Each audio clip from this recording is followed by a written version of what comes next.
welcome to Audile Views.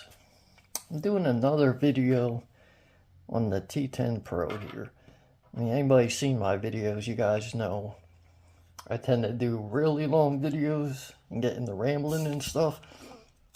So I knew there would be stuff that I didn't touch on as much as I wanted to, or maybe I forgot. So I'm going to try to address some of the things, go into a little bit more detail in this video. My main focus is probably going to be comparing the T10 Pro directly to the T10, because I do believe most people have experience with the T10, or at least a good percentage. And again, this is the T10 here, the original from Audile. Got the vent there, this cap. I mean, I put a lot of use in these, and I don't know, it's not as bad as I expected. You have that there. This one's T10 Pro. Strangely, I haven't had much use in this, but this doesn't, looks like, I don't know, maybe it's dust in there or something. Hard to see because it's so dark. But again, Audile T10 Pro, similar venting, except this time there's no indication of what side it is, at least on the plug part. The side will be right under the branding there. And if you guys notice from the original video, I do have a different tip on here now. I still have this wide bore stock that came with the T10. This same tip also came with the T10 Pro, and it came with that the silicone tip with that black stem. That's what I had on the T10 Pro in the previous video. And that's what I like best. But I found these, like I was going through a whole bunch of tips, and the tips seem to make a massive difference for the T10 Pro. I'm not entirely sure why it seems to impact the Pro more than the original. I mean, it still impacts this, but it feels like it does it more. And this is the stock tip that came with the I can't remember the name of it. It's the Celeste. I can't remember. It's that dual driver thing. It has like the two-tailed fox on the side. It has that square dynamic driver or planar driver. And then it has a BA in it. These are stock tips that came with that. They're just cheap, very basic gray tips. They're about wide bore. The stem compared to this tip, the stem is much longer. But what I noticed, like for instance, if you look at this one, like, all right, that space in there is bigger than the nozzle, like, so there, it's not just a one consistent size coming all the way through. So it's bigger, so it gives more space. Whereas this one,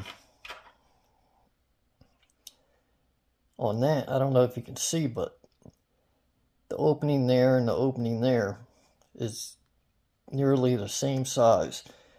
And this silicone, I mean, it's thicker and it's more pliable than what's on this. It's roughly as thick as that the other tip that had the black stem that it comes with. However, this is more pliable. It's softer. And with this, one of my complaints was, even with both of these, was the sound stage. I found that there wasn't what soundstage kind of within your head. For some reason, this tip gives this soundstage. I don't understand why. And it brings the sound right in between kind of this tip and that other tip. Whereas this tip made it way too warm, made the T10 Pro way too warm, too bassy, recessed the vocals, rolled off the treble. This tip, it kind of subdues the bass, or at least the mid bass to an extent, where it becomes, it takes away some of the warmth. It makes it a more punchy sound. It brings back, like, one thing I didn't touch on was dynamics in that last video. And between the two, whereas when I was using either this tip, especially this tip, but this tip or that black stem clear tip on this, I would have said that this is probably the more dynamic pair. But with this, it brings back a lot of that quality, so they become more equal in dynamics. But it makes it more punchy, more airy. And this cheap tip that I didn't like on almost anything else I had, just had sitting in the bag because I don't ever use them. Don't even use them with the Celeste it came with. Found better options for that. But on this, for me, it gave me the perfect experience. It gave me everything I felt I was missing with this. It brought in the sound stage. It just makes it feel like a more articulate experience, a more high-end experience, because of that soundstage, because of that separation. And that added soundstage also made the imaging much more impressive, because instead of being limited in such like a small space like this, and you only get that detail in between there, it's like it almost doubled, but the precision within that space is equally as precise. So it gave a much better experience overall. So I thoroughly, like, if you have an old Celeste, I wish I could remember the name of it.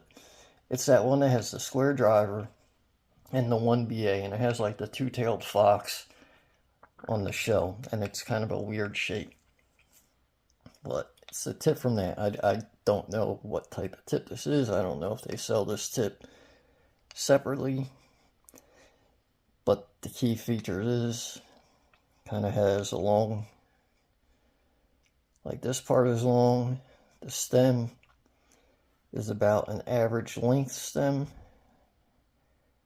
maybe even a longer stem, especially compared to something like this. But the bore is not as wide as this one. But again, the bore is about the same exact size as that there. So there's not much change going on there, and it just improved. I was already happy with this. I already thoroughly enjoyed it, but with this, it's just become extremely impressive just in every way to me now.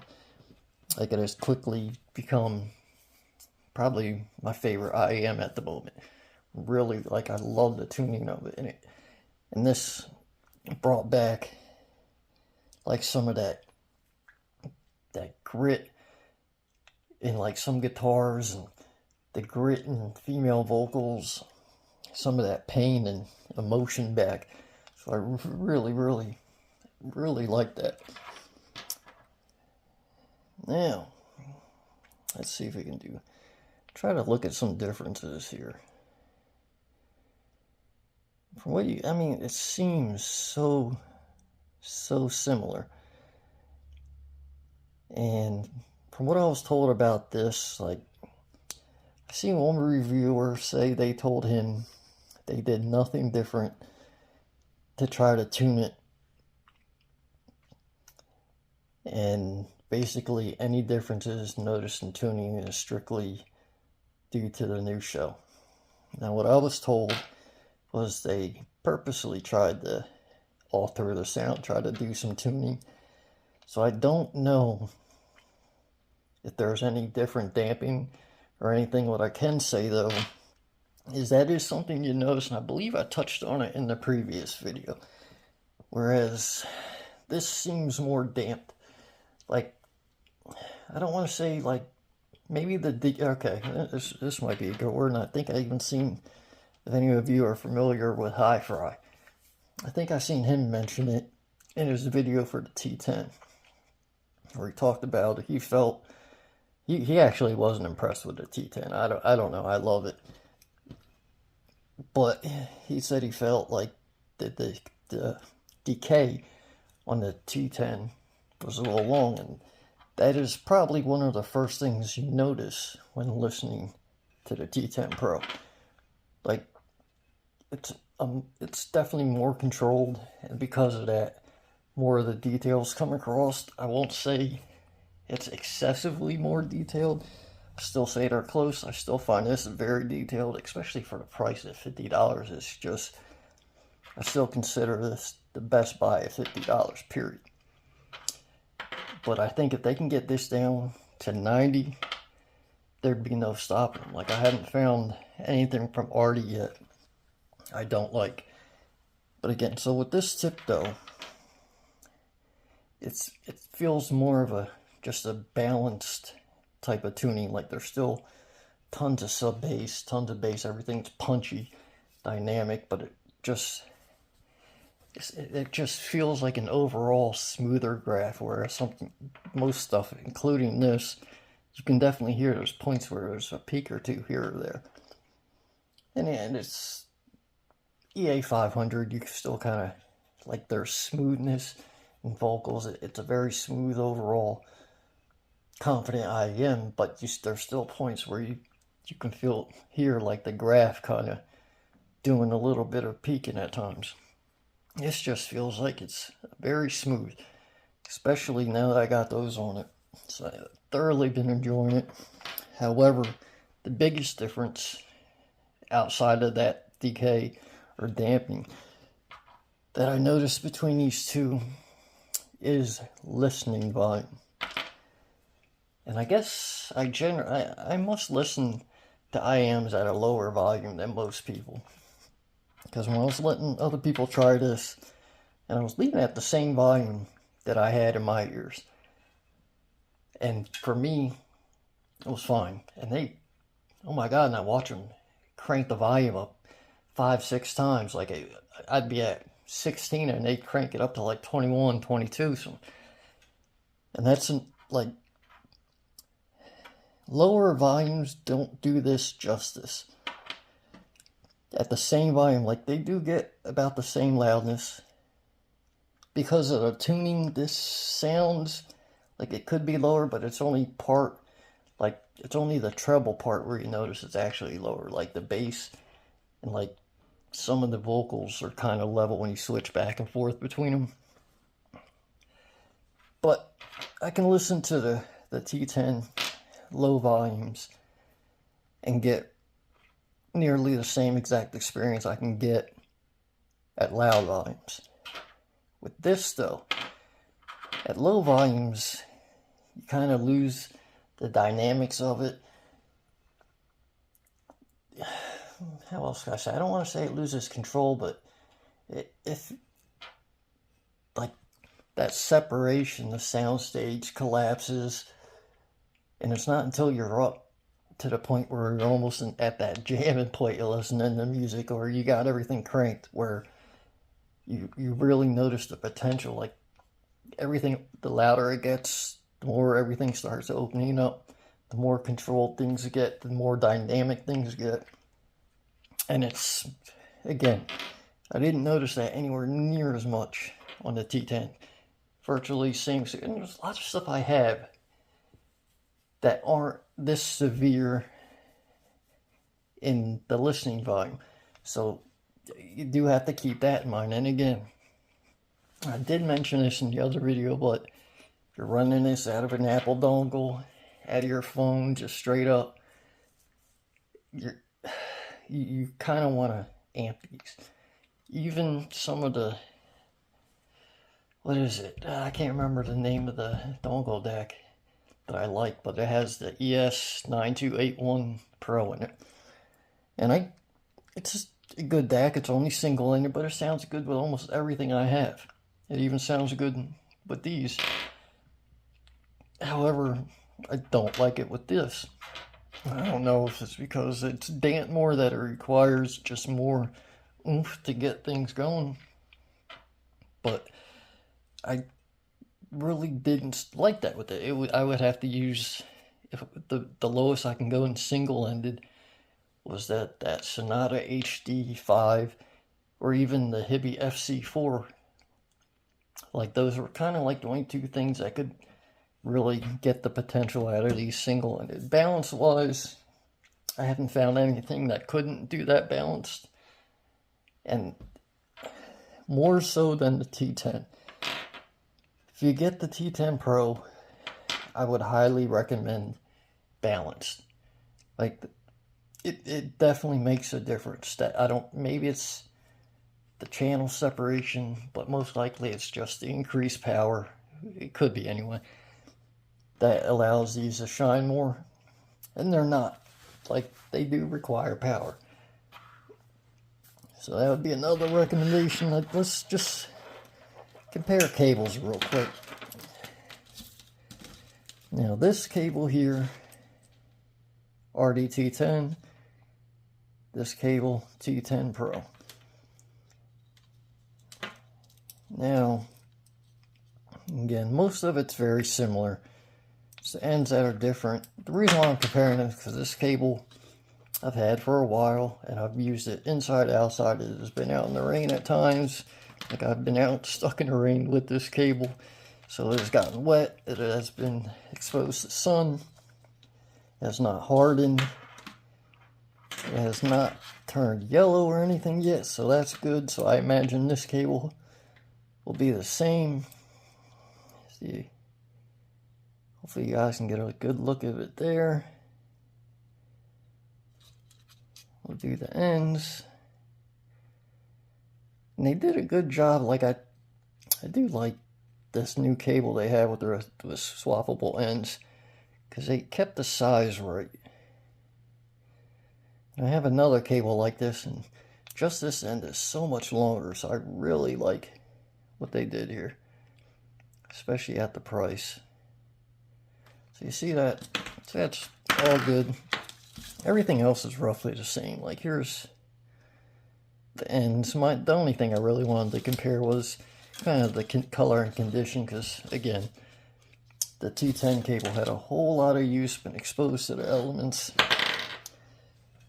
And I did mention this in the other video, but I definitely want to stress it. Okay, so here's the other cable. As you can see, the 4 pins. That is kind of interesting. Something seems a little off about that opening on the top right there, if you guys can see that. Huh. Hopefully that's not a problem, but anyway. So you got the, yeah, you see that? I didn't notice that. Why is one so much? Huh. Very interesting. I'm going to have to look at that more, because I wonder if that lines up. So that's top. That's top. No, it doesn't. Huh. Alright. Anyway. Hopefully yours won't be like that. But when you line it up, a lot of times it'll stop right there. If you start twisting this up like that, it will cross thread. Always. Can't stress this enough, because it'll be a nightmare to get undone. Always push it until it's flush. And then it'll be super smooth, no issue. And it'll work perfectly. Now, that's pretty much it. It was just a quick comparison. Let's just take it again. Quick look side by side. A little smaller.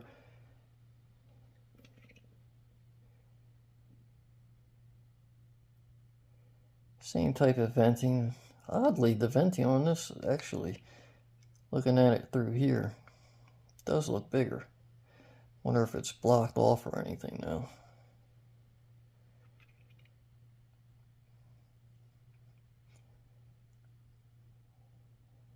And they both have, I wish I can get a better shot in there. Yeah, and even that one is smaller. Huh.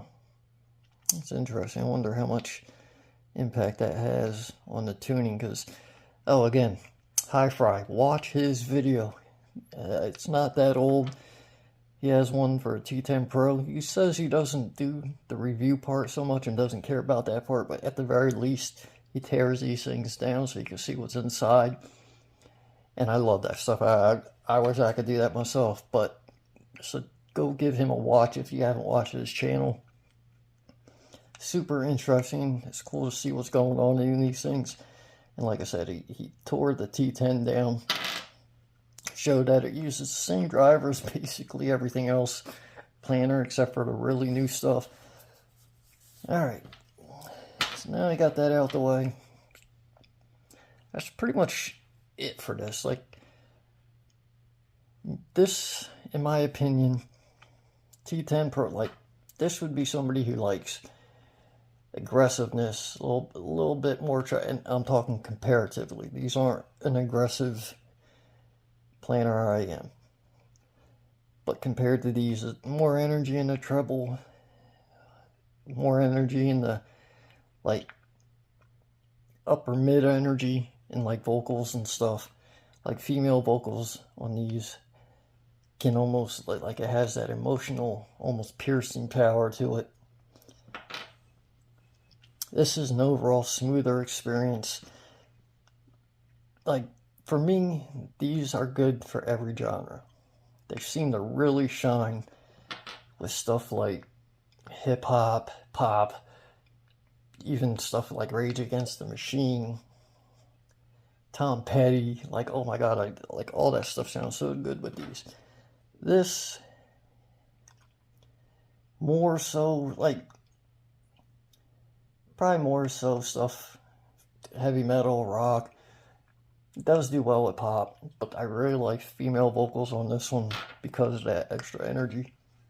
But this is just a more balanced, overall, smoother, more confident experience, more detailed, more controlled. And with these tips, and I tried these tips on the T10, and I'm not getting the same opening of the sound stage, the same type of control. It kind of, I don't know, I don't really like these tips on the T10, but for some reason on the T10 Pro, it's magic to me. Alright, so I think that's about it. There was one more thing I wanted to say, and I forgot. So, oh, again, I'm going to keep bringing it up. Please make these $89.99, or at least match the price with the Letshour S08.